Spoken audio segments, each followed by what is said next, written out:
Estamos de volta. Vamos ouvir um pouquinho da melodia para nos sintonizarmos mais profundamente com Jesus.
Muito bem.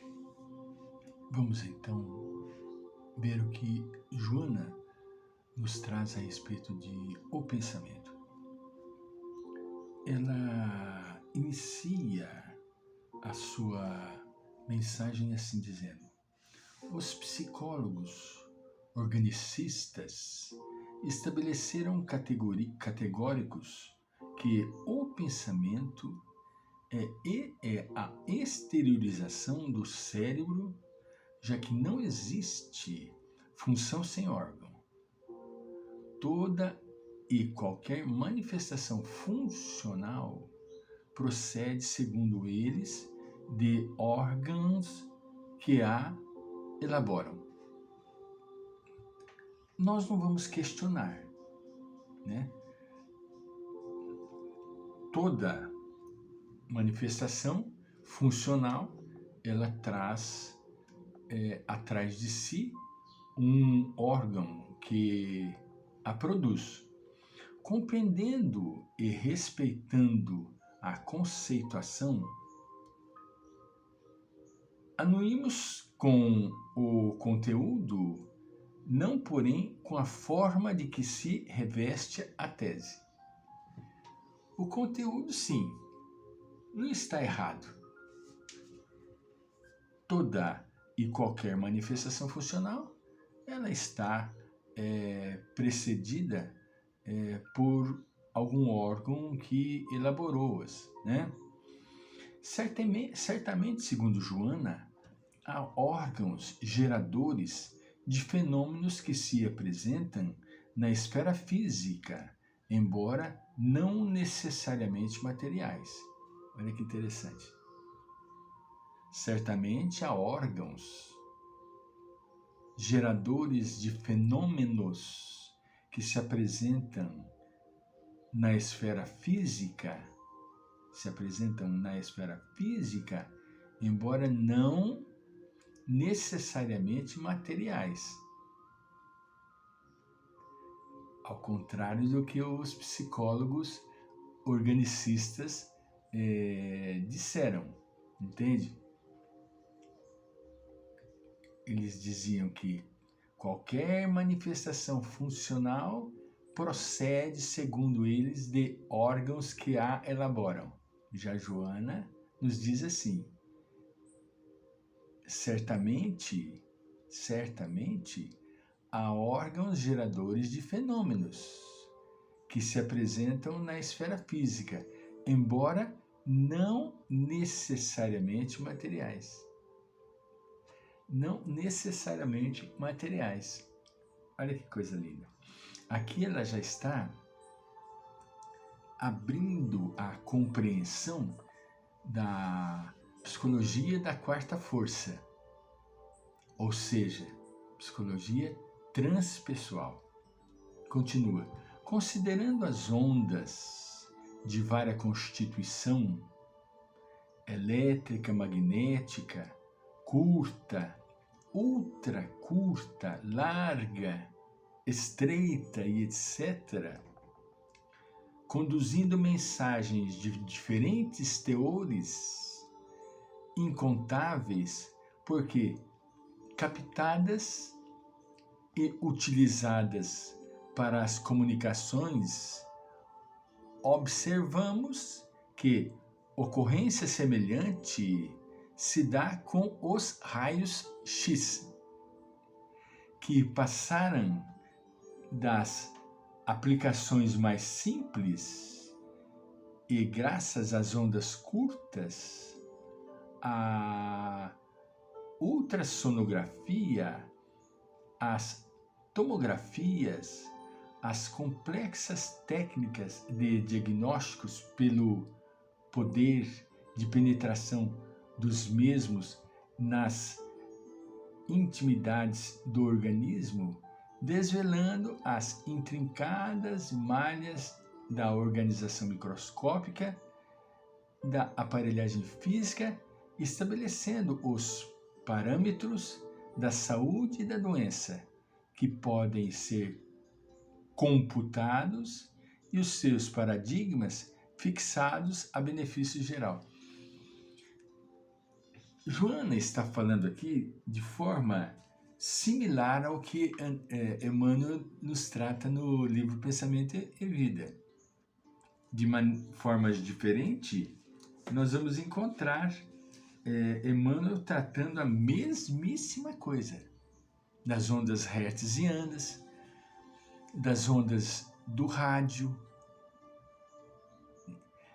Isso para os organicistas, psicólogos organicistas, isso é impossível compreender, porque eles se aplicam às coisas exatas, nas coisas que são palpáveis, como já dissemos a vocês. E a transcendência, ela abre a compreensão para as coisas do plano espiritual, não é? A psicologia da quarta força transpessoal, ela aceita a existência do espírito, coisa que os psicólogos reducionistas, eles não abrem essa possibilidade.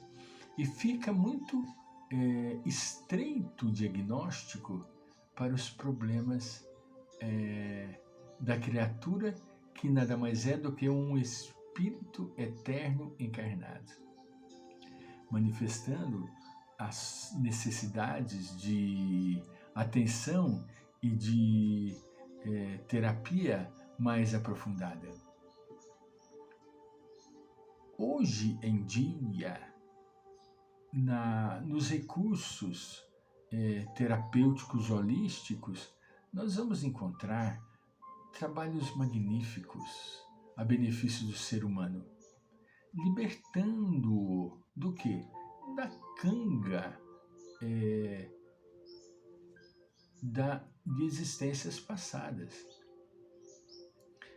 Não é possível olharmos para o ser humano e vê-lo simplesmente nessa existência curta, porque a nossa existência é uma existência curta, muito curta, diante da eternidade, meu Deus do céu. Por isso, nós precisamos olhar o ser humano como um espírito eterno. Quando eu vejo uma criança, hoje, principalmente hoje em dia, hoje nós estávamos na cidade, né? Já dissemos que é um sábado, o dia de hoje, e onde as famílias saem, né, para fazer as suas obrigações do lar. E geralmente levam seus filhos. Que crianças inteligentes! Eu fico encantado, porque são crianças extrovertidas. Raríssimas são as crianças introvertidas, raríssimas. São completamente extrovertidas. conversam com você, brincam com você. Por quê? Porque são espíritos velhos. Não dá para olhar uma criança de 7 anos e só ficar reduzido àquele serzinho. Não, eu não consigo ver assim. Quando olho, eu olho um espírito velho, com 7 anos, com 8 anos, com 9 anos. Não é? Veja bem, a criança hoje nasce.